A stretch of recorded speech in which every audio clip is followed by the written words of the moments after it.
Officer గా IAS క్యాడర్లో పనిచేశాడు. ఇక్కడే ఇస్తుండపేట ఇక్కడే ఉంటాడు, మనతో పాటు ఉంటాడు.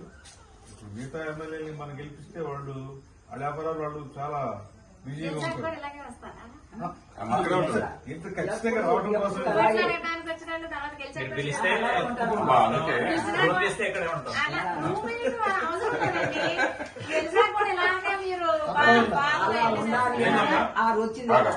నేను చెప్తా సమాధానం అమ్మా. అందుకే నా ఫోన్ నెంబర్ ఇచ్చా. ఈ ఫోన్ నెంబర్ పర్మనెంట్ నెంబర్, మీకు ఇక్కడ ఒకసారి చూడండి కింద. అందుకే నాకు మీరు ఎప్పుడైనా చేయండి ఫోను. 24 గంటలు నేను ఫోన్, ఎందుకంటే అమ్మ నేను హైదరాబాద్ 1 కోటి మంది జనాభాకి మున్సిపల్ కమిషనర్ గా చేసి 24 గంటలు ఎవరు ఫోన్ చేసినా స్పందించిన వ్యక్తిని. అది నాకు అలవాటు. ఎందుకంటే అంతమంది జనాభా ఉన్నదానికి ఆఫీసర్ గా చేసి మున్సిపల్ కమిషనర్ గా, అందుకని అంత ధైర్యంగా ఇవ్వగలిగా. అది నాకు సమస్య కాదు.